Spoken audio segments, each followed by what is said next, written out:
Hey, what's going on, everybody? Steve here, Raiken Profit over RaikenProfit.com, coming back to you with another video. We're here with another video with Brad, and we're going to be talking about wholesale and the biggest mistakes that Brad made over the last 9 months, going from a couple thousand a month wholesale to now 70K revenue with around 18% profit margins. So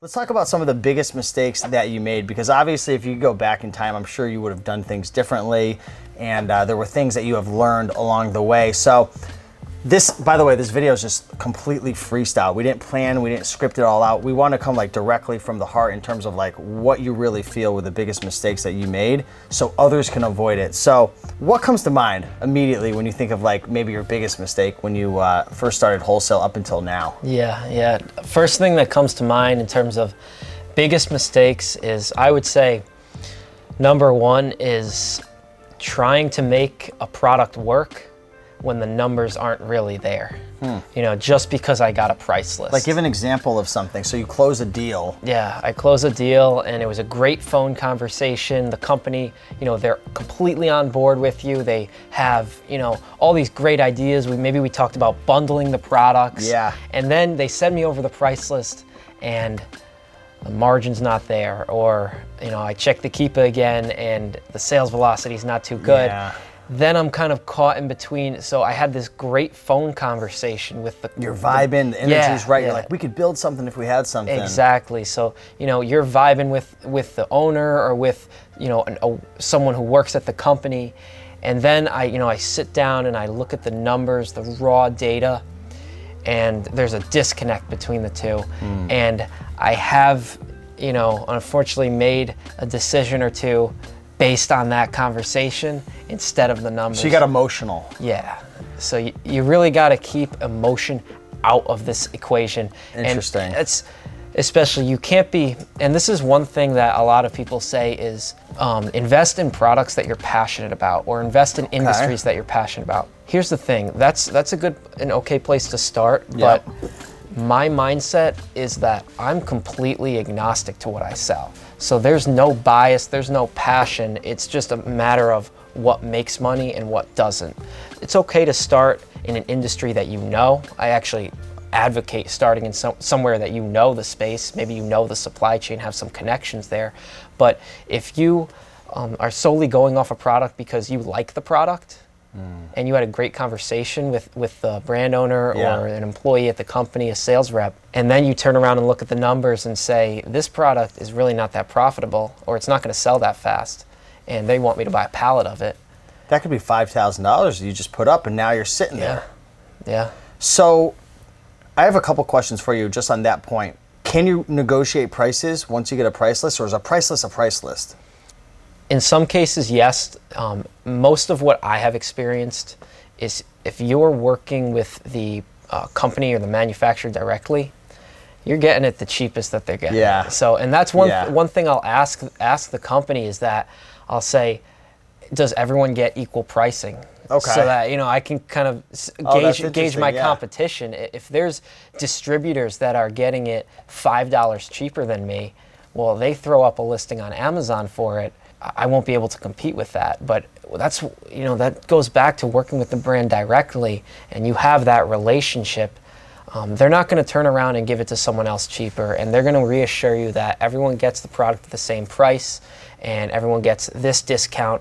Now, that's not to say there isn't quantity discounts. So I'll just touch on that for 1 minute. The more you buy, the less. The more you buy, the lower the cost. You know, maybe they'll let you buy 1 or 2 cases, but your cost is much higher versus a pallet or versus, you know, 20 cases or something like that. Gotcha. So there are quantity discounts. So in that sense, there could be sellers that are getting it cheaper than you based on quantities, but it's about scaling up. And I actually want to go off that one more time, is when you're first starting, actually, even if you're not just starting, I do this now. I mean, anyone who's running a wholesale business, some of the most successful people will tell you, is mitigate risk through a test order.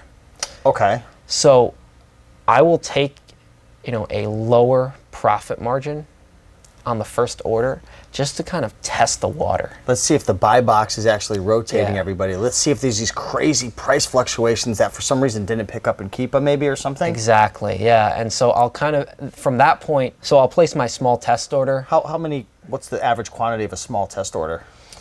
A couple hundred? Could be less than that. It totally depends on what your supplier does, how many, it could be one case of, it could be 12, 20 units. It really depends on how your supplier separates the quantities and how it's all going to be dependent. So you'll talk about it and figure something out. Yeah. And is that a common thing that people do is, because with private label, before you source from your supplier, maybe Alibaba, it's 100% common. Like everybody's always ordering a test. With wholesale, I haven't really heard much about test orders. Yeah, test orders are extremely important, and it's the number one way to mitigate risk. So if you're scared to make a $5, $10, $15, $20,000 investment, rightfully so, maybe the company will let you place a smaller order and take a lower profit margin at first, just so that you can work off of some true data that you know, instead of software predictions. Interesting. So those are a couple really good tips and mistakes that people definitely want to avoid. So we talked about not being emotional. We talked about placing test orders. We talked about, you've got to understand, and this goes back to being emotional, like all because you have a great relationship, all because you put in the upfront work, it doesn't mean you have to fully commit. And I think it's similar to like dating and stuff. A lot of people get stuck in these like really bad relationships and they're like, well, I've been in it for a year, 2 years. I've spent all this time. 100%. I know it's a little different, but as humans, like the more we invest in something, the more we feel like we have to go full out. And when you're new with a wholesale business or really any business in general, like if you don't have a lot of money, you got to be careful because that one bad decision can really screw you over. Yeah. It can cost you a lot.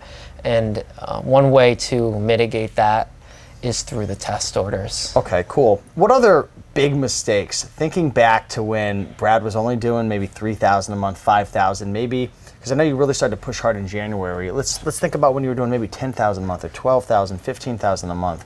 What were you doing differently back then? What do you wish that you would have done sooner to be able to get to where you are now? Actually, one thing in particular comes to mind, Steve, and this one I think is big for a lot of new sellers, is that don't be afraid to invest a little bit more money up front for things that will save you time. Okay, for example? Software. Maybe hiring a VA to just handle some administrative tasks and things like that.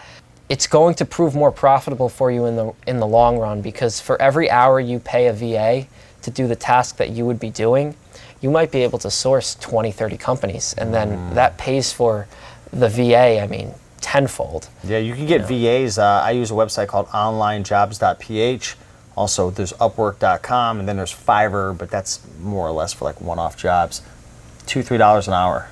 Yeah, for some of them. So. And there's some great softwares out there too, that some integration softwares with Amazon, with the seller platform. Gotcha. I know I use Inventory Lab personally, and it's paired with a software called Scoutify. Yes. And it's great. And in the beginning, I didn't have that, and it took a lot more time to create a shipment.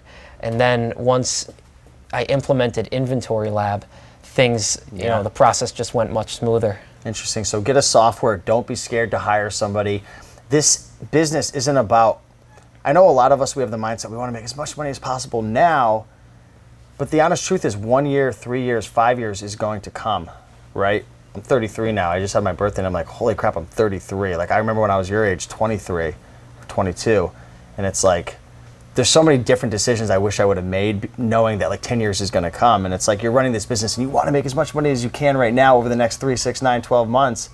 But let's think a little longer term. How do you do that? How do you think more long term? How do you make decisions that aren't maybe best for now but could like screw you over later? Like, do you think more long term? Has that shifted over the last 9 months? Yeah, and that's part of the main reason why I transitioned into wholesale. Because with arbitrage, it is that instant gratification, it is that quick sale. But the thing is with wholesale, you might put in 20 hours of work a week, and you might not even get one wholesale account. Working for minimum wage almost, in a sense. Or you might be working for free for a little while. Like an intern for yourself. Exactly. So stay confident in the process, really trust the process, trust the journey, and kind of decide where you see yourself in maybe 6 months from now, a year, 2 years, 5 years, because that's going to gauge the whole reason that you're doing this. And that's, maybe you want to build a full-time business, or maybe you just want a little side hustle to just generate an extra $1,000 a month. So, I mean, I think it's important to be real with yourself and what you want to do with wholesale and with Amazon and online selling in general. Yeah, I interviewed my buddy Sean Humanchuk a while ago, and I forget what the exact number was, but he had one wholesale product at the time. I'm not sure if it's changed, but I think he was making like $2,000 a month just off one product. So, you could put in all this upfront work for weeks, not land a contract or land a wholesale deal, but you find that one product, that one supplier, you go through that whole list, you find that one, that one deal, $2,000 a month. Exactly. And you can, put that on autopilot in a sense until things change. I mean, everything's always changing. You got to pull out your weeds. You got to always be adapting. But sometimes it's just you're one supplier away, right? You are, and that's how you have to think about it.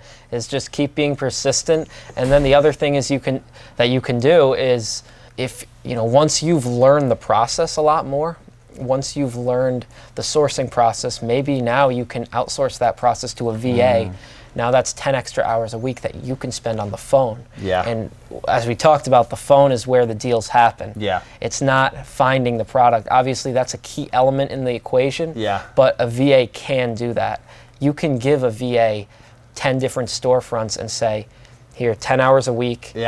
And just source the products and put them in a spreadsheet for me, and then record the numbers down from the websites, and that's all I want you to do. A couple of my good friends, I've had on my channel, Dan and Dylan, the Wholesale Formula, they've done over 20 million in sales, and they've been doing this for a while. I think it's like over 7 years. They literally spend like a half hour a week on their business. I've been to their office, I've met their team. They have a team, I think, of like 5 people. Someone in charge of the sourcing, someone in charge of the customer service, someone in charge of just like literally dealing with feedback and Amazon and accounts and all that. And they spend like a half hour on their business because they have a team and they've trained. I mean, that's like a long-term vision for you, for anybody.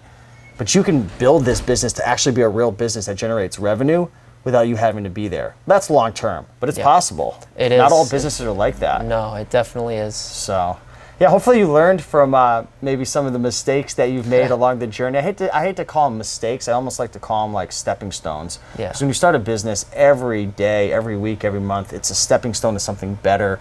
And you can take any course you want. You can watch any YouTube video, even this video. You're going to make a ton of mistakes out there. Obviously, educating yourself and investing in your knowledge can help you to shorten the learning curve. But a lot of this stuff, like we were talking about behind the scenes, you just figure out on your own as you go. So hopefully you learned a couple things from this video. If you enjoy this content, if you want to learn more about wholesale, Brad does have a YouTube channel, which I'm sure I put on the screen earlier on this video, but I'll put a link below in the description. What's your channel name? Channel name is just my name, Brad Sherman. Yeah. So working on growing and scaling that channel up. And smash the like button and leave a comment if you want him to post a lot more content. I'm trying. We've been talking behind the scenes about advice for starting a YouTube channel. He has one video at the time of this recording. I actually threw up another one. Another one. So he has 2. I apologize. And I'm sure by the time this video goes live, maybe you'll have like 10 or 20, hopefully. But he's a really good guy. So go subscribe to him if you want to learn about wholesale. And with that being said, appreciate you, brother. We'll see you in the next one. See you guys. Peace.